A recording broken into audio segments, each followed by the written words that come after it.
This couple finally conquered what they wanted so much, a house of their own. The wife is very happy that they managed to make this dream come true, after so many years fighting for it. They remember when they were dating, and dreamed of having their own house. The wife is very happy and cannot hide it. Every piece of that house holds a story of them. And the husband says that this is wonderful, that all their effort was worth it. They have been dating since they were teenagers and have been officially married for a few months now. Having that house means they are committed to each other and have plans to build an even better future. And the wife then calls him to celebrate that moment. The husband follows her without hesitation. Days later, the house is all messed up, and the wife is disgusted with so much stuff thrown around the house. She has already said several times that the husband needs to pack his things. And she gets indignant that it's always left for her to clean things up, because she's the only one who does the housework, and that's why she's not putting up with this situation anymore. At the beginning of the marriage, everything was like a honeymoon for the couple. But now the husband throws the wet towel on top of the sofa. The woman doesn't know what problem the husband has with not spreading the towel. She can no longer bear the situation she is living in, as these are basic things that her husband could do at home. She's trying to be patient, but it's been difficult since her husband never changes. The woman complains that her husband must think that she is a maid. If things continue this way, it will not be possible to live with him. She doesn't want a routine that boils down to waking up, cleaning, cooking and sleeping. She wants to live, after all. Later, the husband comes home while the wife is cooking. He warns of his arrival and asks his wife to put his plate, as he is going to take a shower. But before he can leave, the wife calls him to talk for a moment. Then she greets him with a good evening, since the husband didn't even bother to greet her. She says he didn't ask about her day, but he already ordered her to put his dish. And he doesn't even say hello. The husband then leaves a kiss on her cheek and asks if she's okay. After that, he tells her to put his plate, because he's going to take a shower to eat. However, the wife puts the stove aside and talks to her husband, saying that it is not working, that her husband only comes home to give orders to her, and that he doesn't do anything at home, that he leaves the whole house in a mess. So she wants to know what's going on. The husband says that they wanted a house of their own and they got it, that he needs to work hard to pay off that house. But the wife says he doesn't need to work too hard, because she can work too and help pay the house. However, he denies it, saying that he is the man of the house, and that his wife should stay at home and rest. The wife gets angry when her husband says that she stays at home resting, and asks if he really thinks that a woman rests at home. But the husband just says he's tired, it's late at night and he's going to take a shower and eat. The wife is indignant that her husband leaves her talking to herself. And the husband leaves the room, saying that he is going to take a shower, because he is very tired. Later, when she goes to the living room, she finds all of her husband's things thrown on the floor. She takes a deep breath and then starts to organize all the things, picking them up off the floor to put them in their proper place. While she is doing this, the husband is sleeping on the couch, not caring about anything. For her, this routine is becoming increasingly frustrated and disappointing. This is not how she imagined things would be. The other day, the woman calls her friend over to talk, as she has been feeling quite upset lately. Her friend noticed that she disappeared, and doesn't even see her at church, so she asks what's going on with her. The woman says she didn't know the marriage would be like this.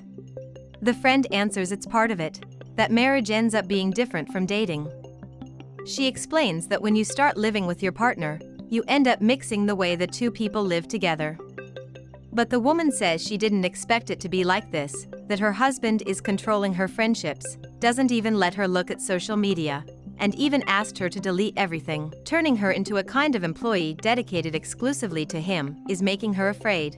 The friend says that this is a lack of dialogue, and that the woman needs to talk to her husband. However, the woman says that her husband doesn't even let her speak, that he comes home from work and doesn't even say hello. He already asks her to put his plate, and he goes to take a shower, watch a movie or a soccer match, while the wife is in the kitchen, doing all the things by herself. So the friend asks how their relationship is going. And she replies that it's like that. Her husband is authoritarian and is always giving orders, apart from the mess he always leaves, because he lets all his things scatter around the house. The friend says that the woman can talk to her husband about this, and so they adjust things until they reach a consensus. She says that a woman cannot lose her own shine. These things men really do, and there's no way to avoid it. The first thing a woman needs is patience. But the woman asks how long she needs this. How much patience does she have to put up with this kind of thing? And she says that her husband doesn't even want the two to be friends, even after years of friendship. That's why she doesn't think her husband's attitudes are good. And the friend ends up commenting that she doesn't even recognize him anymore, because he was different. The woman doesn't know what she should do, because she's afraid of her own marriage. The conversation comes to an end as soon as the husband arrives home, and he doesn't seem very happy with the visitor he finds in his living room. As soon as he closes the door, he calls his wife aside so that they can talk in private, while the friend stays on the couch waiting for the woman to come back so they can talk. In the kitchen, the husband asks his wife to calm down and not put on that face, and that she should put a smile on her face. So he asks what the wife's friend is doing there, as he has already told his wife that he doesn't like it and doesn't feel well. The woman tries to argue that she is her friend, and that she is there to talk a little.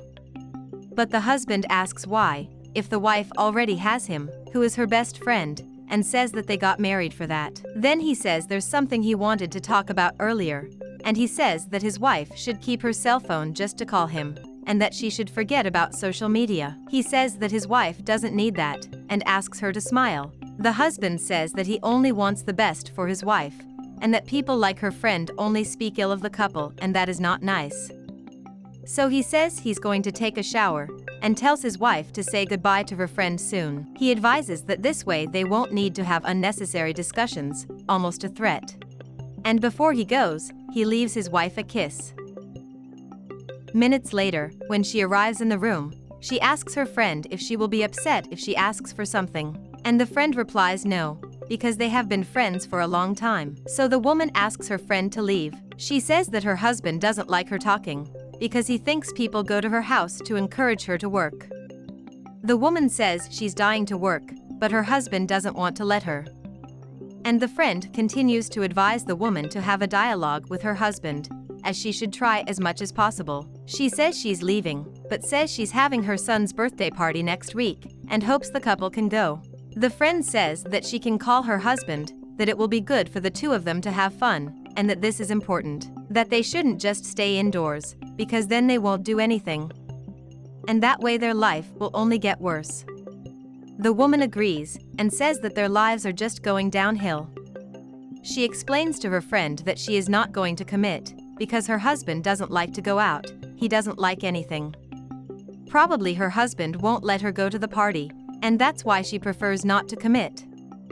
But she promises that she will try and pass the message on to her husband, and say that it was a friend's invitation. The friend says that it's okay, and that the woman shouldn't forget that she can count on her for whatever she needs. She says that all this is just a phase, that unfortunately there are couples who end up going through this, but that she can count on her friend's help.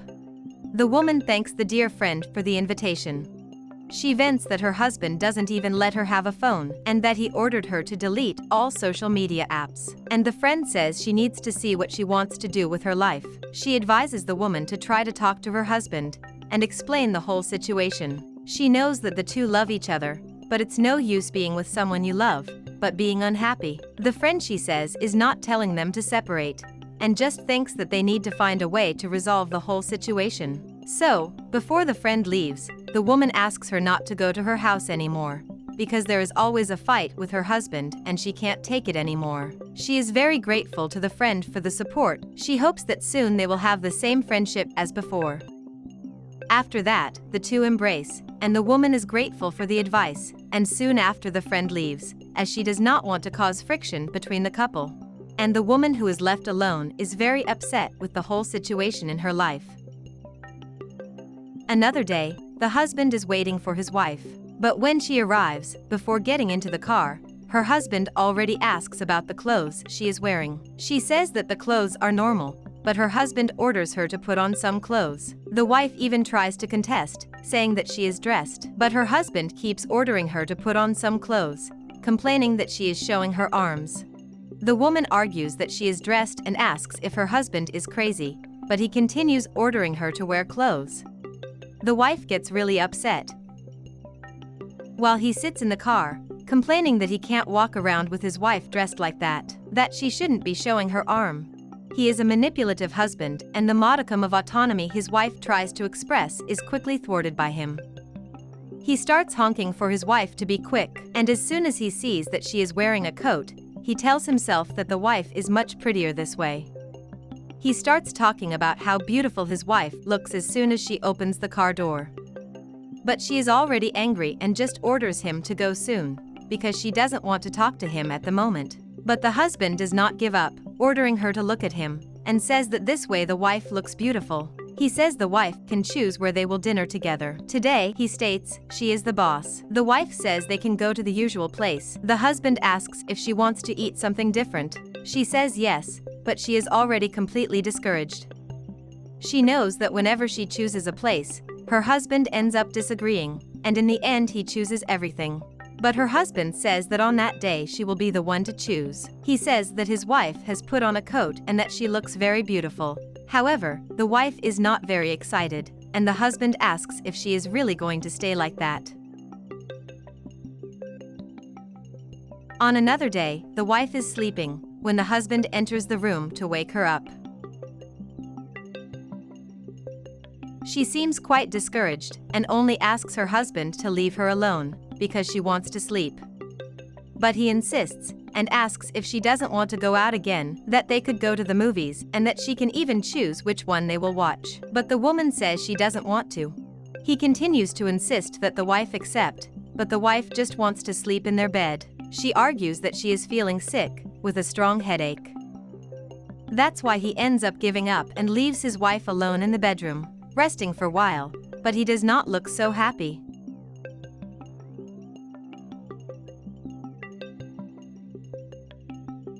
When he's outside the room, the husband talks to himself. He doesn't know what he's done. His wife is very quiet, so he thinks she might be sick. He says that he does everything for his wife, that he works like crazy to give her the best. He takes her out, and so he doesn't understand what he did wrong for her to be upset. So that's why he thinks about talking to one of his wife's friends, so he can find out what's going on with his wife. He doesn't like the idea, because he really thinks that some of the friends are not good influences, but it's the only alternative he sees at the moment. Later, he greets his wife's friend and says he's there to talk. The woman asks why he didn't take his wife. And he replies that she is a little sick and sad, and he wanted to know if she ever mentioned to the woman if anything happened. The woman then says that she noticed that his wife is very different, and she knows that when you get married, some attitudes end up changing. But her friend was different in the sense that she was a little sad, and it wasn't the friend she knew. The woman ends up commenting that her friend have said about how her husband is forbidding her to look at social medias. And the woman thinks that in a relationship, there is also the part of having a relationship with friends, because it needs to be something healthy between the couple. She even talked to her friend to explain that she needs to have a dialogue with her husband. The woman says she has this freedom to speak because they are friends and they live together for a long time. And she thinks the man has changed a lot, and she doesn't know what's going on with him. The man says he doesn't know what he did, and that he tries to do his best, that he tries to take care of and be the best for his wife. Despite this, he has noticed that she is not as happy as she used to be. And the woman says that maybe he's trying to create a dome, and his wife is starting to feel suffocated. Then the man says that his wife has some friends who are not nice, who always say bad things to her. But he is happy that the woman has said these things to him, because that way he will talk to the pastor of the church to ask for advice. The woman thinks this is ideal, as her friend has even stopped going to church, and she says she misses the couple at church, because before they used to go there all the time. She says the man has chosen the right path when he talks directly to the pastor of the church, because she will have the right advice for him. But the woman is happy that he has begun to understand and thinks that he has already taken the first step. And she invites him to her son's birthday party. The man confirms that they are going to the party. The woman is confident that everything will be all right, and wants the couple to start doing different things, because they need it. He agrees with her, and thanks her for her advice. After that, the two say goodbye and the man leaves. Later, the man is talking to the pastor of the church. He comments that his wife is very sad. He thought he was doing the right thing, but unfortunately he didn't take the right path. That's why he's there to talk to the pastor, so that he can understand his wife. The pastor says that's okay, and that she'll start with the Bible. So she uses the moment to read a biblical verse in Genesis chapter 2, where it says that a man will leave his father and mother and be joined to his wife, and they will become one flesh. She explains that this means the couple will become one person. She says that what is not good for the husband cannot be good for the wife. The man agrees with the church pastor. The pastor says that if the two continue like this, with only the husband in charge, maybe their relationship could be frayed. The church pastor asks what will happen if he doesn't understand this. And he says he'll end up losing her. The pastor agrees, and says that when they attended church, his wife had a twinkle in her eye. That's why she was happy to see the couple. Suddenly she began to feel sad, and to miss services, and that several times the man went to church alone, without his wife accompanying him. So this is not right, and something is wrong. She says that living in one flesh is thinking that what a man doesn't want for himself he can't do with his own wife. And she explains that he doesn't own his wife, and she doesn't own him either. The pastor says that there are people who think that after getting married, they can command their partner and command their life, but nobody wants to be commanded. And marriage is not about that, which is what God said, one flesh. That is, the partner has to be happy with the partner. Nothing can be thought individually, both have to be happy. She says that years ago they created this rule that only the man is in charge, and she wonders how long this will last. She wants the couple to be happy, and asks if the man loves his wife. Immediately he replies that he loves very much. The pastor asks if he is willing to change his life to resolve this. And he answers yes, without hesitation. The church pastor says she will be there as a counselor as well as a friend, and hopes they find the right path. She says that the most important thing for the relationship is the union, love, fidelity, respect, trust of the couple. She asks if it was like that from the beginning, and he replies no. So if it wasn't like that at the beginning, it can't be like that afterwards either. The church pastor says he must rescue the past, when it was good for his wife too. The man is feeling more confident after the advices, and the pastor wants God to accompany them at all times. In the end, the church pastor points out that no marriage is easy. God gave us all the gift of being different people, even if we think alike. Therefore, we must always cultivate compassion and tolerance. That's the only way a marriage lasts forever. The man thanks the pastor of the church for the precious advice. He promises that he will do his best. Later, the couple is together and studying the Bible. The wife ends up quoting a verse from Genesis chapter 2, where it says that a man will leave his father and mother and be joined to his wife, and they will become one flesh.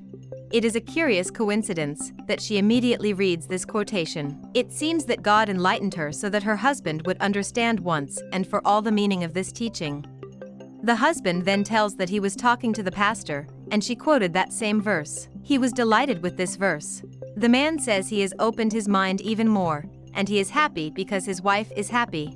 She's happy, mostly, because he's back to being the man she fell in love with. The husband says they are calm in their house. They have already managed to pay more than half of the house. His wife is working, and they're making up. So they are even planning a trip as a couple and even children in the future. And they take the moment to enjoy together after everything is being settled. May all couples who watch us learn the lesson from this video. You must follow God's teachings and always dedicate to your partner what is most divine, love,